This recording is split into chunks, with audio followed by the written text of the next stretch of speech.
Hi there, I'm Jen, this is Remembered Reads, and this is going to be my wrap-up for the second half of May of 2017. The first thing that I read during this period was Curfew Denied by Basharat, which is partially a memoir of his childhood in Kashmir, and then goes into a period when he returned later as a journalist during a period of both a huge amount of military action as well as communal violence. It is incredibly moving and incredibly depressing. I know when I was in university in the 90s, I knew a few people who had parents from Kashmir, and there were always a lot of jokes, jokes that were made about the political situation there.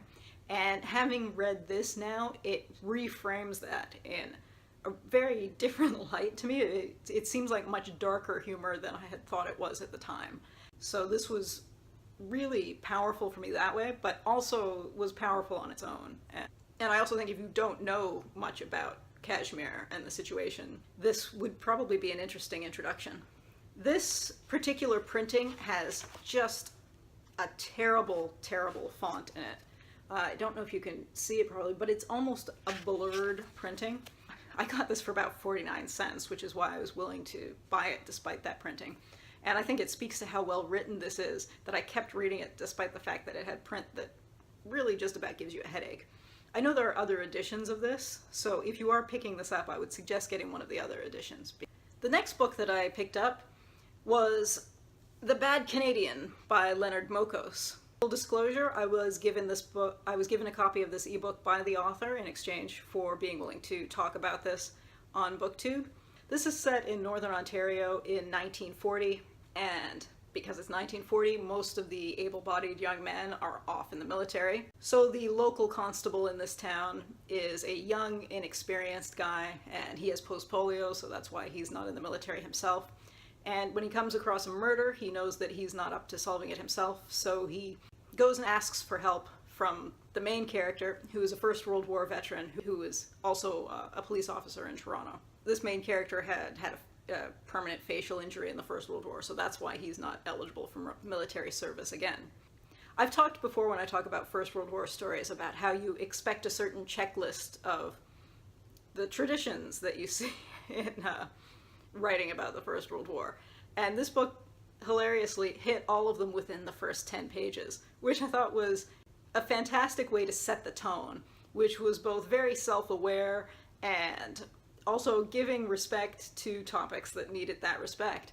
And it does the same not just for the the Great War tropes, but also for various social issues that are very specific to Ontario or to Canada in general and the early part of the 20th century. And I thought that was really interesting because at its core, this is a very action-oriented mystery story. It does go a little bit off the rails at the end where we get a bit of a we're getting the band back together resolution, which I actually enjoyed because that's the kind of over-the-top ending that I like, but that will not be for everyone. Genuinely, I thought this was a great deal of fun, both as a mystery and as a book that managed to touch all of the points that you would expect in a story from that period. It does suffer from one issue that a lot of self-published and indie books suffer from, and that is there were a few parts where I thought it needed another round with an editor. But the truth is, I stopped noticing that kind of thing once I was about 2 chapters into it because I was so engaged. Because this did flow really nicely. I was thoroughly entertained because I really like that interaction of action and social issues. So if it's your thing, I definitely recommend this. So, the next thing that I picked up was a new release. This is Hellblazer Rebirth, Volume 1, The Poison Truth, which is yet another reset of sorts on the Hellblazer series. This actually is not a full reboot. There are allusions to the last series, and there are definitely references and characters from the original as well. This is a little more crossovery than I would like. We do see Wonder Woman at one point. Their Swamp Thing is involved. Although I'm less bothered by a character like Swamp Thing in a book like this than I am by Wonder Woman, but it was a short cameo, so I wasn't super bothered by that. But that's one of these things where if you like crossovers in a book like this, then you would enjoy that a lot more than I did. As stories go, you get some evil, you get some demons, you get some trickery, which is classic Hellblazer. It's not, I would say, a fantastic book, but it's also not bad. So I'll continue to pick this up in trade version. I'm not going to switch to the monthlies because I don't think it's good enough that I really care enough for that, but I am going to continue picking them up collected. So then I read Stefan Happens' Oorlog and Turpentine, or War and Turpentine. This, I think, originally came out in 2013, but the English translation just came out last year, so it has been on a lot of lists. I think it was on the Man Booker International long list this year. Didn't make the short list. This is a sort of loosely novelized, maybe, biography of the author's grandfather. If you watch interviews, it's doubtful how much of this is actually fiction, so I'm not sure why it's published as a novel as opposed to a memoir, but it is, there we go. It's divided into 3 sections, the first section of which is in the voice of the author, and he discusses both his memories of his grandfather, as well as his having inherited some notebooks of his grandfather's, where his grandfather had told the story of his childhood up until his service in the First World War. During that, he discusses both his grandfather's parents, one of whom was a painter who died young, and he had a mother who had a lot of unhappiness in her life. He talks a lot about what it meant to be poor in the early 20th century and what that life was like. There's a lot about them eating low-quality food and wearing wooden shoes. Talking about what Ghent was like in the early 20th century, and there was still that kind of industrial working class. At one point, his grandfather was working in this iron foundry as a teenager, and it's horrifying. Then we get on to the middle part of the book, which is narrated in the voice of the grandfather, and is about the First World War. The biggest chunk of it is about the very early days of the war, which is fascinating because it's before the trenches were dug in. And so much of First World War writing, especially if you're reading the Canadian and British writing, which I usually am, is set after that had happened. And there's a period in this where they start talking about when the British and French reinforcements are going to be there, because they're not there yet. This is so early in the war, they're dealing with more of what was happening with civilians. And it is a much more straightforward presentation of that versus what you see, again, in the British and Canadian works, where a lot of it is filtered through a propaganda lens. I mean, it's still horrifying, but the lens is different, which is very interesting. And that section, in addition to being fairly unusual as a war story, also deals a lot with the class/language divisions, because the author's grandfather was a corporal and the soldiers were primarily Flemish, with primarily, not necessarily Walloon, but Francophone officers. And so there's constantly this division. He has this ongoing discussion with various officers who can't pronounce his surname, and he's like, and it happens repeatedly, like no one cares. That reminded me a little bit of Roch Carrier's La Guerre Yes Sir, which is similarly about French-Canadian soldiers under English-speaking Canadian officers.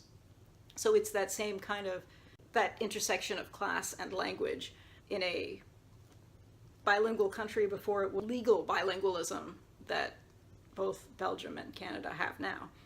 My great-grandfather was an officer in the Belgian forces during the First World War. And he was from West Flanders, but he was Francophone, essentially.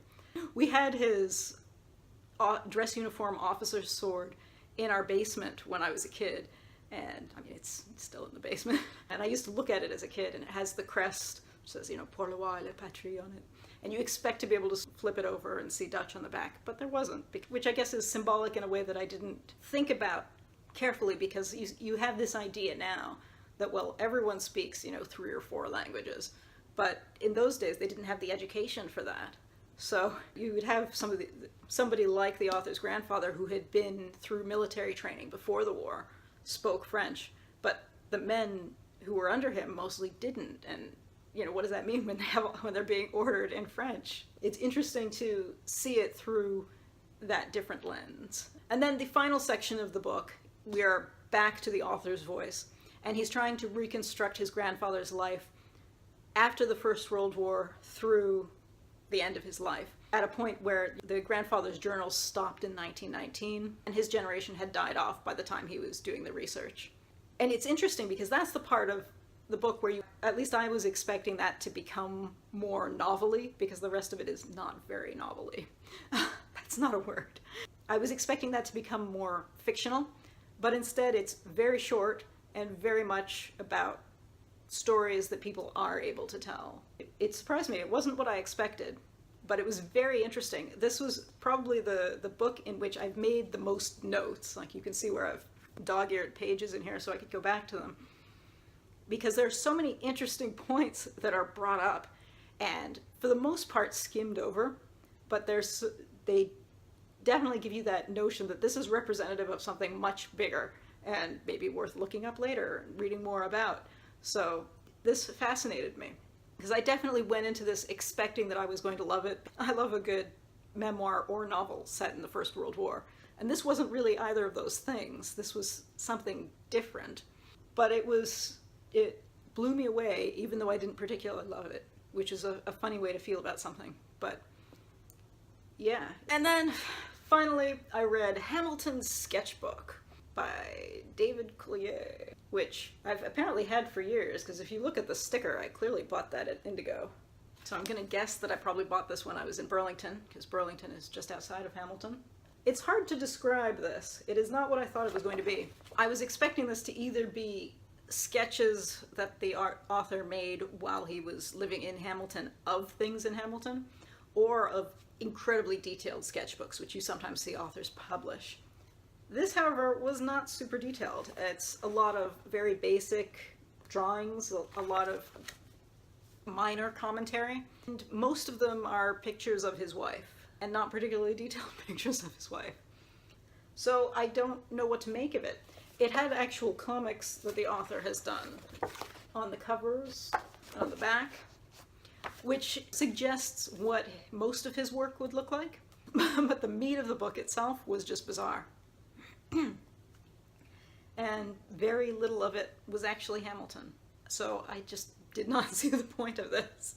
And I know when you see some published sketchbooks, you sometimes see works in progress developing, or experiments with different styles that artists wouldn't normally publish, but that's not what this is.